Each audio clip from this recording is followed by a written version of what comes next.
Bonjour à tous, bienvenue sur la chaîne Cyclopassion. Alors aujourd'hui, je vais te parler par quoi commencer son entraînement. Hey jingle.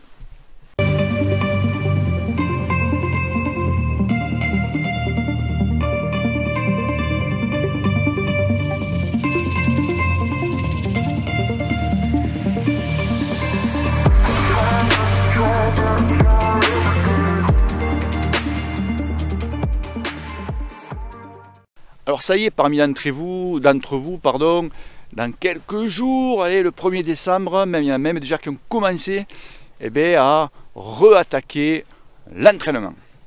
Alors pour ceux qui font l'entraînement, c'est vrai que c'est les mecs plus ou moins quand même qui s'y connaissent, mais moi je vais venir à ceux justement qui ne s'y connaissent pas, du moins qui commencent le vélo et qui veulent faire un petit entraînement, ou du moins essayer de faire ça bien, tu vois. Alors, par quoi on commence? Alors, on commence par faire de l'endurance. Alors, l'endurance, ça se fait sur une période de 6 à 8 semaines. Eh ouais, c'est un peu long. Surtout, c'est chiant, tu vois. Mais le problème, c'est que si tu ne fais pas d'endurance, tout l'entraînement que tu vas faire derrière, c'est-à-dire la force, la PMA, les seuils, si tu fais mal ton endurance, tout ça, ça va se casser la gueule. Si tu préfères, ton endurance, ça va être la chape de tout ton entraînement. C'est-à-dire que c'est comme ta maison, si ta chape elle est bancale, tout ton entraînement aussi va être bancal. Donc, comment travailler son endurance? Alors, c'est pas compliqué. Alors, je vous dis, on fait ça sur 6 à 8 semaines. Ok. Souvent, le 3/4, les mecs qui te font l'endurance sur un mois, tu vois. Après, il ne faut pas venir se plaindre. Quand tu exploses par endroit, souvent tu dis, ah putain, j'ai pas les jambes aujourd'hui. Parce qu'en fait, derrière ton entraînement, tu n'as pas tout à fait bien fait, quoi. Donc, comment on procède? Déjà, pour faire son endurance, préparer son endurance, c'est des sorties. Il faut sortir 3 fois par semaine avec des sorties de 1h30 sur chaque sortie. Alors là, évidemment, c'est beaucoup plus embêtant. On tourne les pédales, donc sur ta sortie, on tourne les pédales entre 90 et 100 tours. Et ne pas dépasser, donc souvent on est à I1, ça c'est zone d'intensité, donc à ne pas dépasser 75% de ta FC max. Donc c'est-à-dire, tu roules comme une vieille. Et ouais, et souvent les gens zappent ça parce que c'est chiant, parce que tu n'as aucune intensité, etc. etc. C'est vrai que tu pars rouler 1h30, tu es là, tu tournes les pédales, tac, tac, tac. Souvent on en voit au bord des routes, les mecs ils font sérieux. Des fois, les mecs, quand tu connaissais pas le vélo, des fois, tu voyais au bord de la route des mecs rouler au ralenti et tourner les pédales à fond, quoi. Tu dis, oh, le mec, c'est tout plat, là, qu'est-ce qu'il fait, là? En fait, le mec, il est en train de travailler son endurance. Donc ça, tu fais ça 3 fois dans la semaine, par exemple, le mardi, le jeudi et le samedi ou le dimanche, c'est toi qui vois. Sauf que tu peux rajouter une petite variante, c'est que la séance du milieu de semaine, tu peux la faire donc toujours tu sors 1h30, mais tu peux la travailler, si tu préfères, en fractionné. C'est-à-dire que tu vas faire donc 10 fois, ok, un sprint de 10 secondes avec 3 minutes de récup. Donc, d'où l'exo, l'entraînement par intervalle intense, sous le nom de le P2I. Ça va être gai à la maison si vous vous amusez comme ça tous les deux. Tu vois? Donc au milieu de semaine, tu peux te faire une petite séance de fractionné, tu vois, par exemple. Ça va te donner un petit peu d'intensité, pas longtemps, tu vois, pendant ton endurance. Et donc tu fais tout ça sur 6 semaines. Ok? À la rigueur, les 2 dernières semaines, tu peux passer à 2 heures. Alors ça c'est donc, je vous dis, c'est à chacun a sa méthode. Il y a plein de méthodes pour travailler son endurance, mais celle-là, j'avoue qu'elle est super efficace. C'est justement celle que je donnais moi à mes cours. Et après, il y a, donc après bien sûr, on va rentrer après dans la phase de travailler sa force, etc., etc. Mais ça, je reviendrai dans une prochaine vidéo. Et après, tu as aussi un entraînement qui est hyper efficace pour commencer du moins son entraînement. C'est les fameux entraînements inversés.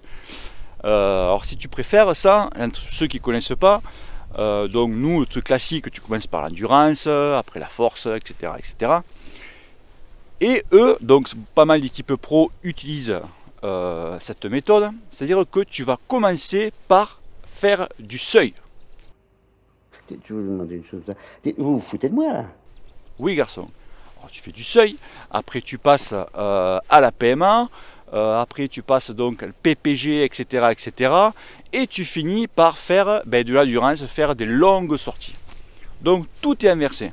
Alors l'avantage de cet entraînement inversé, c'est que le plus physique, si tu préfères, dans ton entraînement, c'est quoi?